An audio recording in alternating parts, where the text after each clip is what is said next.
Bismillahirrahmanirrahim. Alhamdulillah Rabbil Alamin. Wassalatu wassalamu ala ashrafil anbiya wal mursalin Sayyidina wa maulana Muhammad wa ala alihi wa sahbihi wa wasallam ajma'in. Rabbi shrah li sadri wa yassir li amri wahlul 'uqdatam min lisani yafqahu qawli. Alhamdulillah, selalu kita panjatkan syukur kepada Allah Subhanahu wa taala. Pada pagi hari ini kita masih diberi Allah kesempatan hidup dalam melakukan kebaikan.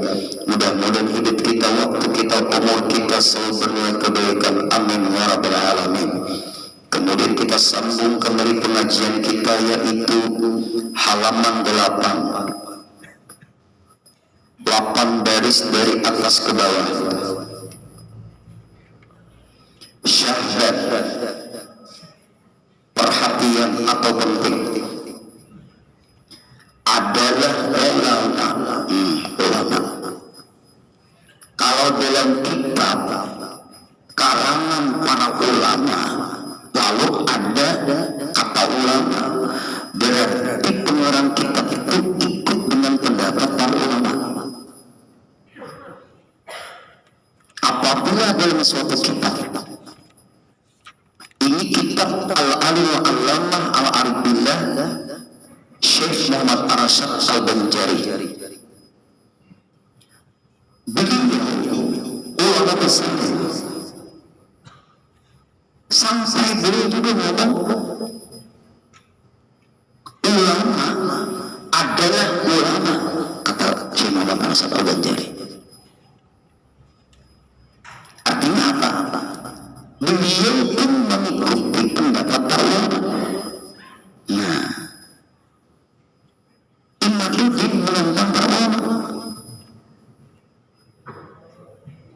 Lihat, ulun senang juga mengkritisi ini, senang dulu. Si kelebar internasional, bagaimana kealiman Syekh Muhammad Arsyad Al-Banjari itu diberi gelar oleh gurunya Syekh Sulaiman Qurdi. Syekh Sulaiman Qurdi lah yang memberi gelar Al-Banjari. Ini ulama besar, murid-murid yang terkenal, terhebat, terdepan dari seluruh murid-murid dari Syekh Sulaiman Qurdi. Syekh Muhammad Arsyad diberi gelar Al-Banjari. Bahkan Syekh Saman Al-Madani pun ngaji kepada Syekh Sulaiman Qurdi. Syekh Sulaiman Qurdi gurunya Syekh Muhammad Arsyad Al-Banjari. Syekh Sulaiman Qurdi pun gurunya Syekh Saman Al-Madani. Di bidang fikih, Syekh Muhammad Arsyad Al-Banjari berguru dengan Syekh Sulaiman Qurdi. Di bidang batin, di bidang tasawuf, Syekh Muhammad Arsyad Al-Banjari berguru dengan Syekh Saman Al-Madani.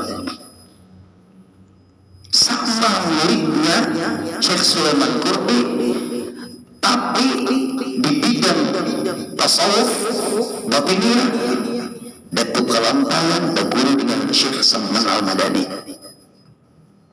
Lihat kealimannya Syekh Sulaiman Qurdi, kealimannya Syekh Sayyid Muhammad Saman Al-Madani.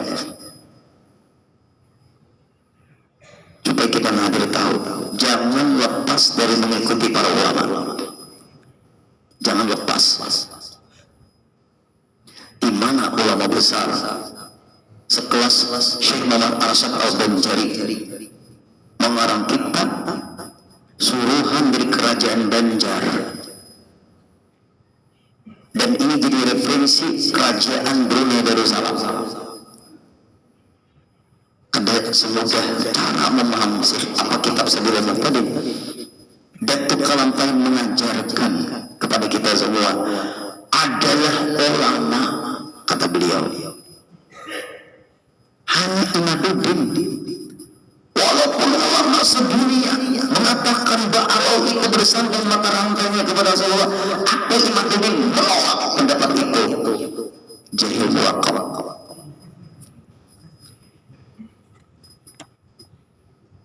Jahil murakab, open kuadrat.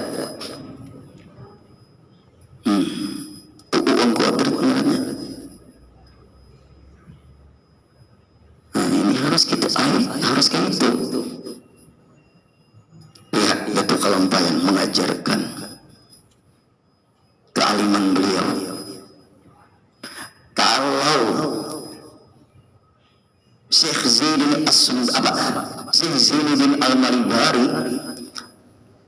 pengarang kitab Irsyadul Ibad, pengarang kitab yaitu Qurratul Ain,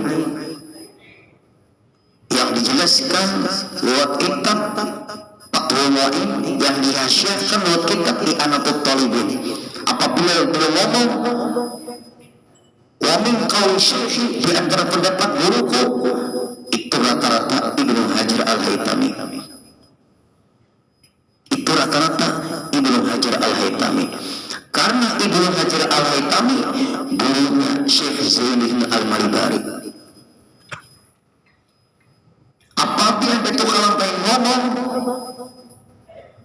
wa min syekhi al-murabbi li ruhi, di antara guruku yang menggembleng batiniahku, itu rata-rata pasti Syekh Sayyid Muhammad Samin Al-Madani. Apabila guru sukuku ngomong dan guruku, itu kebiasaan rata-rata guru Syarani Abdul Daniel, termasuk Sayyid Amin Qutbi. Karena guru-guru beliau menonjol di situ. Apabila guru Abdul Syukur ngomong, waqala syekhi, itu rata-rata pasti guru beliau guru Syarani Arif. Nah, itu penting, karena mata rantai keilmuan guru Syukur, pimpinan Pondok Pesantren Darussalam, kemudian wafat beliau diganti oleh guru Kiai Haji Khalilur Rahman. Wafat Kiai Haji Khalilur Rahman diganti guru Kiai Haji Hasanuddin, anaknya guru Kiai Haji Badruddin. Apabila ngomong Kiai Haji Abdul Syukur, guruku berkata, itu rata-rata guru Syarani Arif.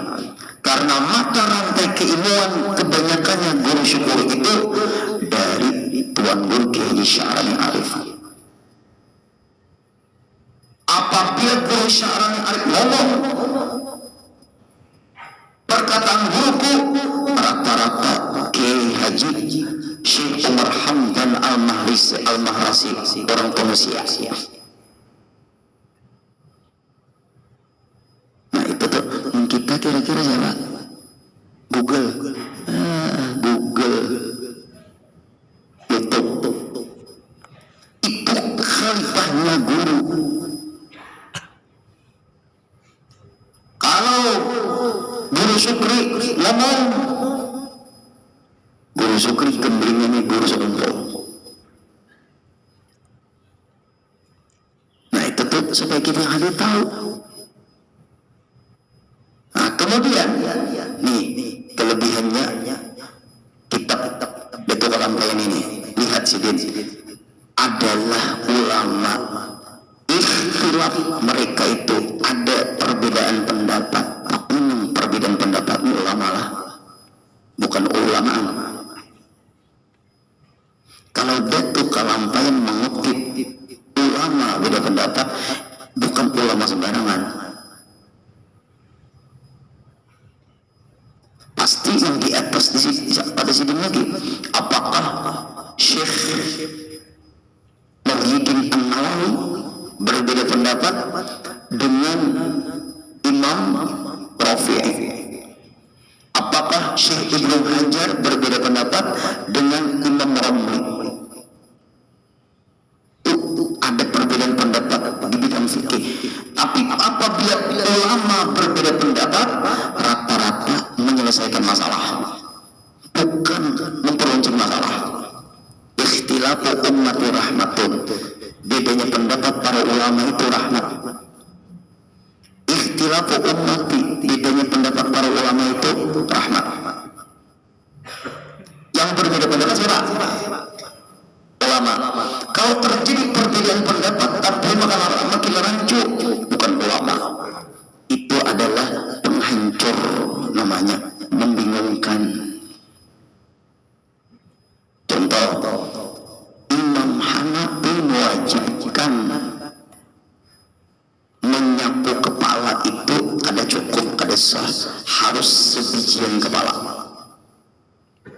Imam Hanafi mewajibkan sebijian kepala kalau berwudu dibasuh. Imam-imam yang lain sebagian kepala. Kalau Imam Syafi'i cukup, Imam Maliki cukup, Imam Hambali cukup, Imam Hanafi kada sah, harus sebijian kepala.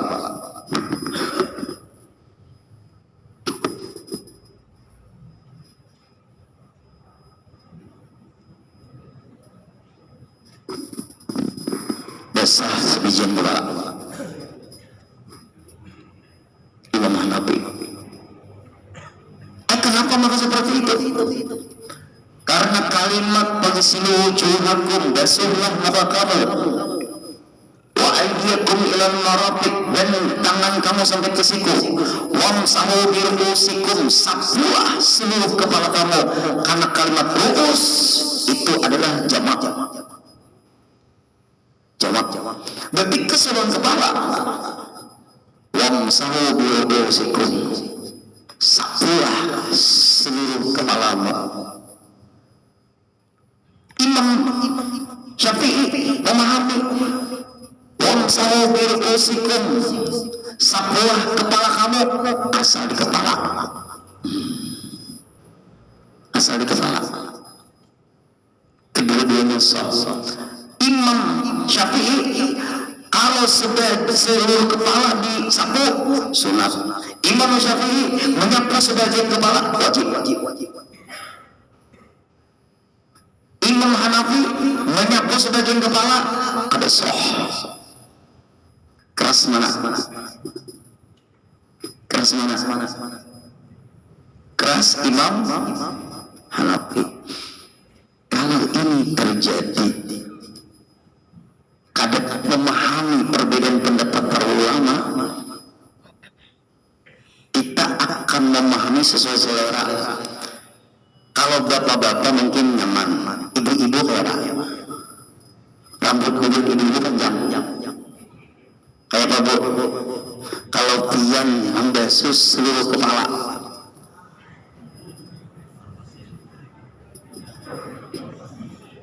Bapak berat kada? Bila masalah di situ wamas oma boy orang berpian panjang, bisa sifat di tempat pauduan tuh ada kawatu keranto agak menempel ke dinding, harus berpanjang tuh. Semua ibu-ibu mau ulahkan rambutnya.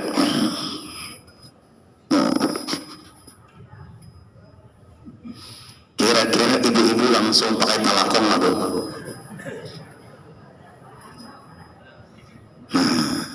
Berat. Kebetulan posisi Imam Hanafi di mana? Daerah Irak.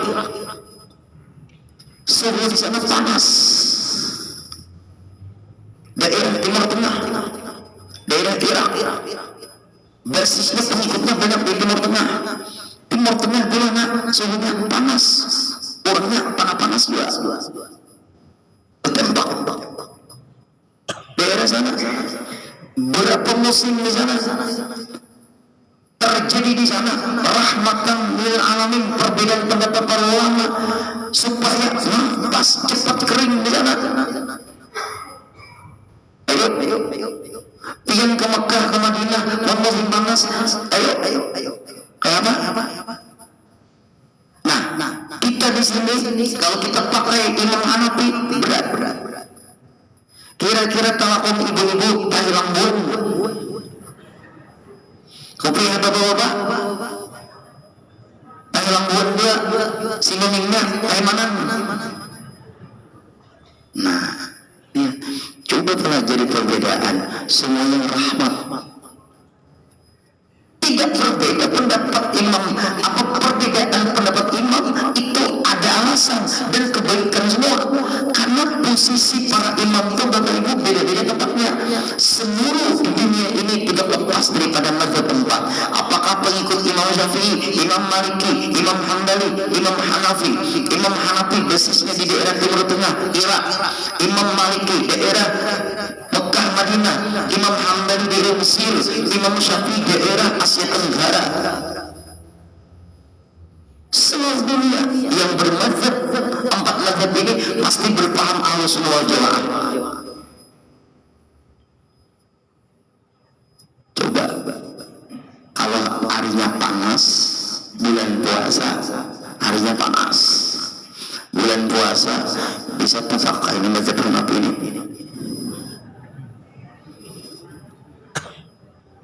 Harinya panas, bulan puasa, bisa terpakai nama mazhab Hanafi ini. Nah, itu bulan. Maka itu dulu ikut Hanafi. Nah, itu namanya sesuai selera. Bagus berwudu, nang sunat sebijian kepala silahkan, itu sunatnya. Nang wajibnya seperti ini. Berarti kalau hendak ikut mazhab Syafi'i, kerjakan yang sunat ya seperti ini.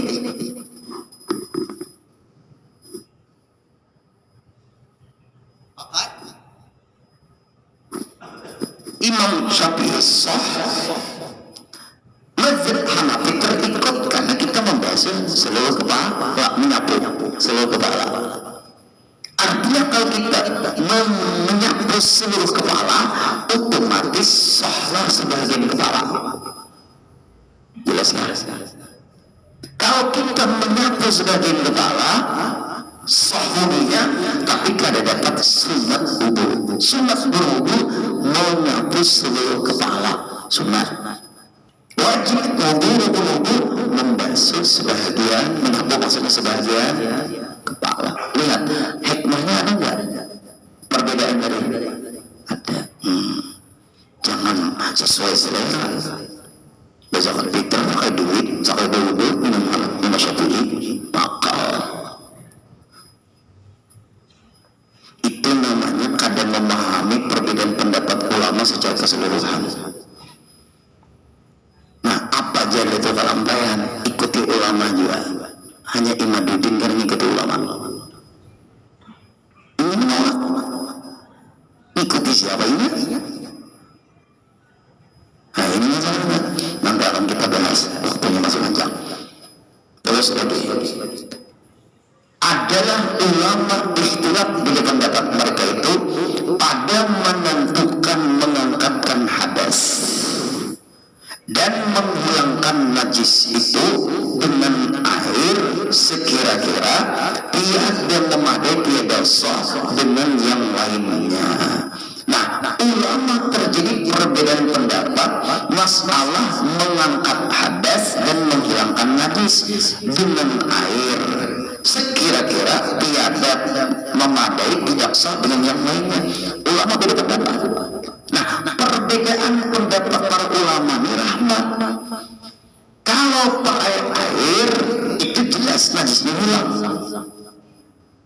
Ulun katakan kalau pakai batu misalnya istinja dengan batu, najisnya hilang kah atau tetap ada?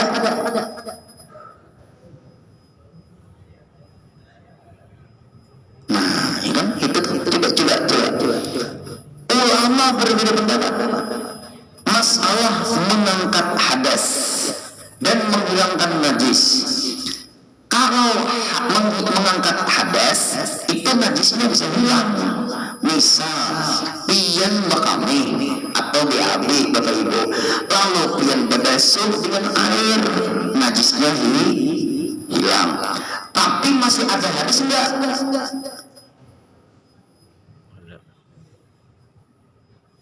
Masih ada hadas enggak? Masih. Kenapa? Pian masih berhadas kecil karena belum berwudu. Makanya berwudu sengaja berwudu untuk mengangkat hadas kecil kan. Apabila pian berbasuh, Pak Ibu kami itu yang menghilangkan najis. Kalau pian kada berwudu masih berhadas, najisnya hilang, tapi pian belum suci, kada boleh pian sembahyang karena pian belum berwudu. Sedangkan berwudu mengangkat hadas kecil atau menghilangkan hadas, walaupun najis pian sudah hilang, tapi pian belum boleh lagi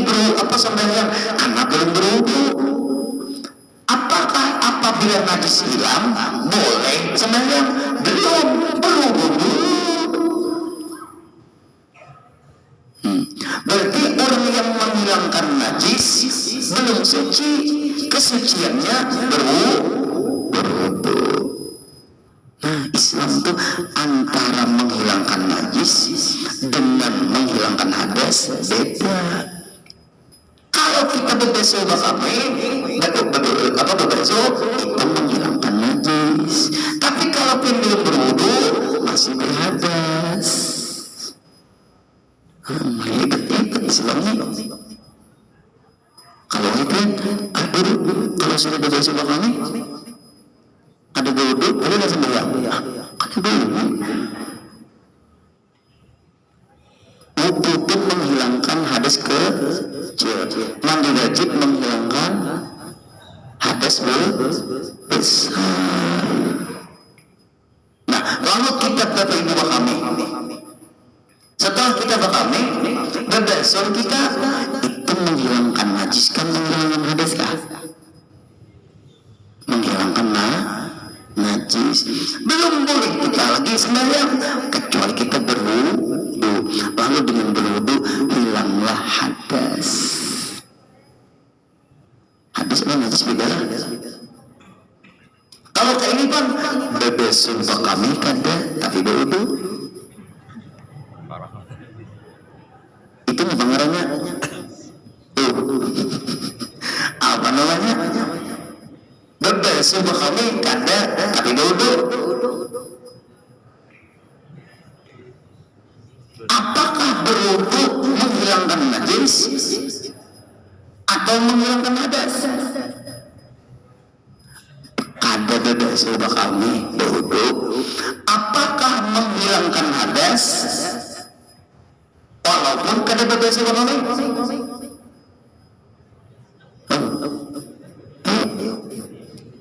Tidak bisa dianggap menghilangkan hadas karena najisnya baru hilang. Kalau dia menghilangkan hadas tapi kada bebeso kami tidak berfungsi begitu itu.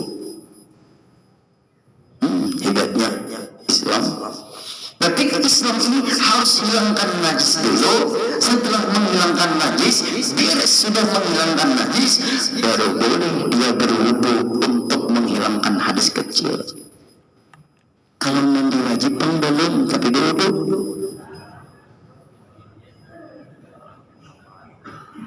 Di mana bisa mengangkat hadas kecil, hadas besar aja belum dihilangkan, menghilangkan hadas besar mandi wajib. Setelah mandi wajib, hilanglah hadas besar, hadas kecilnya hilang ada. Hadas besarnya hilang, apalagi hadas kecil.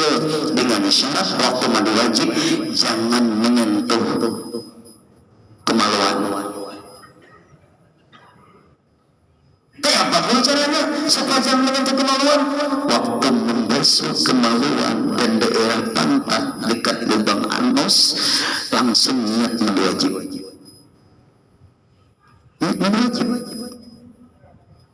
Nah, kada terbasuh, kada tersentuh lagi kalau nanti depan kubur, yang di belakang kubur, kada tersentuh lagi kalau setelah kada tersentuh teruskan aja lagi.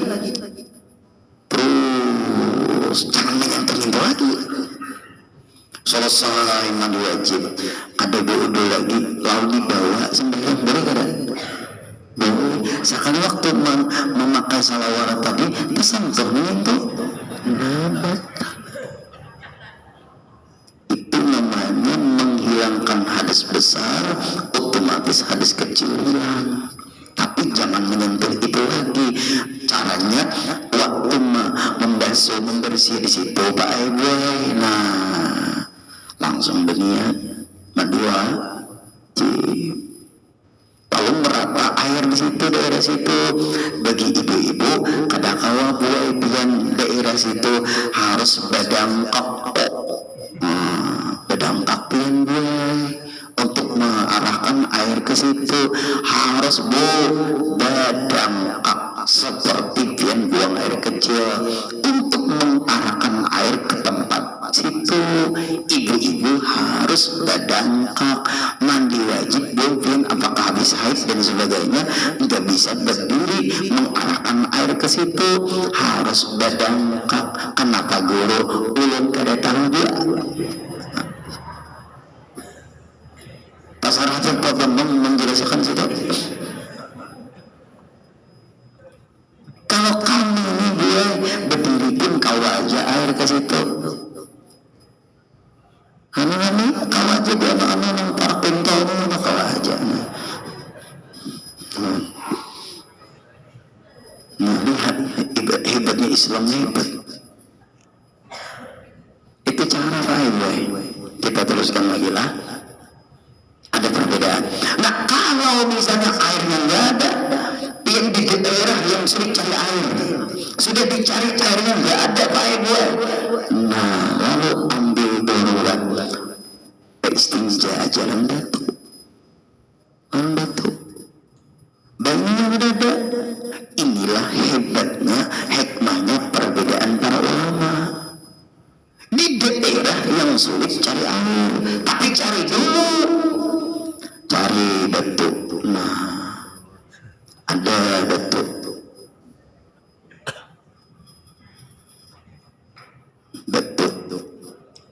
ada dia lagi daripada kada besok banyaknya ada istinjalan batu kada. Nah kada kau nunggu cari air kemana, sudah dicari kada ketemu. Daerah padang pasir. Ulun dulu waktu ke daerah Fayum itu daerah Mesir menuju Kampung Karum, anak tahu ternyata ada puing-puing reruntuhan istana Karum. Tapi kita pakai bahasa Arab. Padang pasir, samudra padang pasir, sejuk mata memandang padang pasir aja. Andai kata di daerah situ kita anak bakame atau BAB Bapak Ibu ada di banyu, nah terpakai nang istinjalan batu nih, ambil batu 3 biji, ini lubang anus, salah sembahyang. Tayamum dulu, setelah tayamum salah sembahyang, salah. Tapi guru masih berbau, dimati. Nyata sudah berbau itu pasti sudah. Tapi bau dari istinjalan batu karena tidak ada air darurat, maka sahlah dia bersembahyang tanpa dikabul. Tapi kalau ada bau beristinjalan batu lalu tetap berbau, sah. Kada sah. Lihat, adakah alasan kada sembahyang? Itu Pak Ibu penting tuh. Itu hikmahnya. Kita berada di daerah kita ini banyak. Coba di daerah yang sulit cari air, pakai hukum. Di situ hikmahnya tidak pendapat para ulama. Berarti perbedaan pendapat pada para ulama semuanya menyelesaikan masalah. Ada waktu sekitar 3 menit. Bukan ya 3 menit lagi Bapak Ibu. Ini ada kitab Pak Ibu, Az-Zawajir al-Tirafil Kabair. Siapa yang mendustakan ulama dan aulia murtad. Fatwanya para ulama bahwa Ba'alawi itu bersambung mata rantainya sampai ke Rasulullah. Siapa yang ngomong itu? Syekh Ibnu Hajar Al-Haytami, Syekh Yusuf An-Nabhani, Syekh Asy-Syakhawi, Syekh Al-Iraqi, Syekh Yasin Al-Badani, ulama-ulama besar sampai ulama kita termasuk guru sepupu Sidin ada ngomong jangan ba'amalan kecuali amalannya Ba'alawi. Lalu ada yang mendustakan juriat Rasulullah bahwa murtadun murtad. Ya Pak, karena pendapat para ulama itu sudah disuruh oleh Rasulullah. Ittabi'ul ulama, apa yang namanya ulama, ikuti pendapat para ulama karena mereka dalam pandangan Allah mulia. hadis Rasulullah memberikan isyarat, ikuti pendapat para ulama. Imaduddin mengatakan seluruh ulama di dunia kalau mengatakan ba'al itu bersambung mata rantai kepada siapa, aku Imaduddin tidak akan percaya, murtad langsung. Juga pengikutnya kita buktikan. Nah, ada waktu lah supaya jelas. Bapak Ibu, yang diperdebatkan tes DNA itu ilmu modern. Tes DNA itu jer ulun gara-gara ketemu sama Habib Taufik Segat semalam tuh nomor HP ulun dihack orang. Tapi kata bapak, karena hari Senin aktif kembali, nomor HP ulun dihack orang, tahu ya, diretas orang. Ada bapak, yang penting sudah ulun laporkan, blokir sudah sementara waktu. Nah, kita teruskan Bapak Ibu.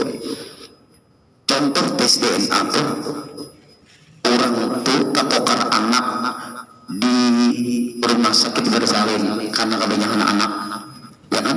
Orang melahirkan, dia anak siapa? Perlukan tes DNA. Karena bingung, ini anak siapa? Satu. Yang kedua, kebanyakan pacar. Contoh itu dulu berlaku di situ tes DNA. Nama-nama banyak. Wah, ibu-ibu. Lalu anak siapa ini sampai datang ke rumah ulun, perempuan ini pacarnya banyak. Ulun guru hamil guru ya suami kambah ada guru ulun besi pacar banyak mak berikong berlima. Ulun guru anak petugas ya bagus. Nah, ulun tanyakan ini anak siapa guru? Ampun, parut aja bingung, apalagi Udin. Nah, bingung lu tuh. Kadang guru lain kan pernah katakan dalam guru-guru lain ada siapa yang awal-awal memakai kamu, gak bisa. Karena awal-awal memakai ikan masa subur kada. Kemudian spermanya subur enggak, berkualitas enggak. Nah, itu kan masalahnya. Dan kita kadang-kadang tanggal berapa ikan semalam itu dipakai si A, si B, si C, si D, si E, nggak bisa. Nah, berarti ini kan mana tahu tes DNA. Kalau misalnya apa pengguru, kalau misalnya mirip pengguru perawa, karena anak tuh bisa mirip abahnya, bisa mirip umahnya, bisa kada mirip-mirip. Tuh dari sungai lain mirip aku bawah. Untung ada betah alam. Itu DNA. Nah, para habaib. Nah, ini para habaib itu sudah tercatat rabita alawiyah seluruh dunia, bukannya di Indonesia. Sapalinya, nah, itu kesalahan fatal mengukur nasab seseorang tes DNA. Tes DNA itu kebingungan ini anak siapa? Kalau orang sekarang di tes DNA meragukan nasab orang, fitnah itu. Lalu datangan guguran pemahaman Imaduddin mengenai rumah ulun. Tapi guru abad keberapa? Imam Ibnu Hajar Al-Haytami itu kitabnya abad sekian Guruddin. Sedangkan Ubaidillah itu abad seano. Kan kenapa maka mengerti kitab? Gini aja nah. Apabila ikan kalah dengan argumentasiku ini, keluar ikan daripada ikut pahaman Imaduddin. Termasuk Raja Dangdut itu. Siap pegang? Siap. Imam Bukhari, hadis Bukhari abad ke-9 baru ada pembukuan hadis Bukhari. Imam Bukhari, Imam Muslim, Ibnu Majah, Abu Daud, Nasai, Tirmidzi setelah madzhab 4. Madzhab 4 setelah tabi'in. Imam Hanafi berguru dengan Hasan al-Basri. Hasan al-Basri berguru dengan Sayyidina Ali. Enggak ada lagi pembukuan hadis di masa Imam Hanafi, Imam Maliki, Imam Syafi'i, Imam Hanbali. Nah, kalau ada asumsi Imam Bukhari mengumpulkan hadis itu abad ke-9, mana abad yang dekat dengan Rasulullah hadisnya?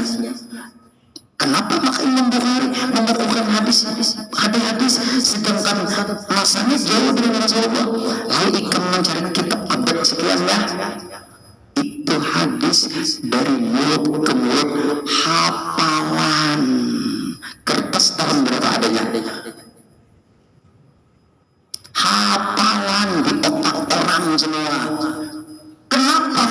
dengan Rasulullah, belum ada pembukuan Al-Quran, karena Quran turun berangsur-angsur.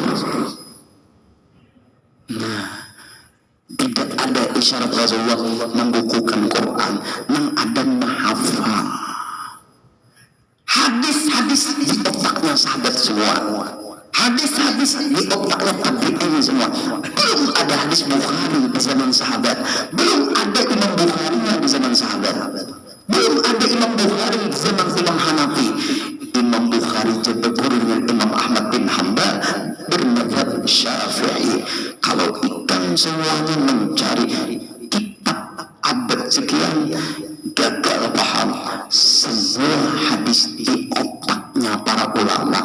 Lalu setelah masa Imam Bukhari bermunculan aliran-aliran berkepentingan untuk kelompoknya, bermunculan hadis-hadis palsu, maka Imam Bukhari membukukan hadis. Masa sahabat Sayyidina Abu Bakar 70 penghafal Quran dibantai di perang Yamamah. Inisiatif dari Umar bin Khattab, kumpulkan Al-Quran. Baru mulai pengumpulan Al-Quran. Kenapa? Karena apabila Quran tidak dibukukan, gimana generasi setelah kita? Dari pembukuan nasab itu karena banyak Habib palsu. Nah, inilah yang terjadi. Lalu Al-Habsyi sakanya lain, sakanya Al-Bukat.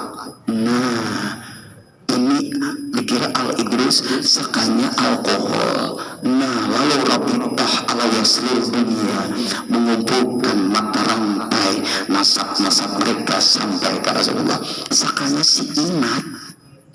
Nah, jangan kada percaya. Ini referensi yang ulun ucapkan pagi ini. Nah, kitabnya ini dari Malaysia, ulun dapat, kawan ulun dari Malaysia dapat bahwa Ubaidillah bin Imam Ahmad bin Isa Al-Muhajir Al-Husaini Al-Alawi Al-Fatimi Al-Hashimi Al-Qurasi, hijrahnya dari Irak ke Hadramaut untuk dakwah, bukan menjajah. Masuk ke Indonesia wali Solo, dakwah keluarga, bukan menjajah. Wah, ini dibenturkan dengan ulama-ulama. Ada para wali Solo itu hendak tanah Indonesia, dada. Dari zaman orang dakwah Belanda yang dimasuki. Nah, ini hati-hati. Apabila terjadi perpecahan antara habaib dengan ulama, masuk Syiah berkedok ahlu sunnah, masuk Wahabi nanti berkedok ahlu sunnah. Hati-hati perpecahan di Indonesia karena ada oknum. Mudahan kita selamat, amin. Jamnya sedang mudah. Al-Fatihah. Alhamdulillahirabbil alamin arrahmanir rahim maliki yaumiddin. إياك نعبد وإياك نستعين اهدنا الصراط المستقيم صراط الذين أنعمت عليهم غير المغضوب عليهم ولا الضالين آمين. واعف عنا يا كريم، واعف عنا يا رحيم، واعف عنا يا أرحم الراحمين، يا مولانا يا مجيب، يا حاضر الله يا من توسلنا إليك بالحبيب تقضي حاجاتنا يا الله يا الله يا الله والمسلمين آمين. صلى الله على سيدنا محمد وسلم والحمد لله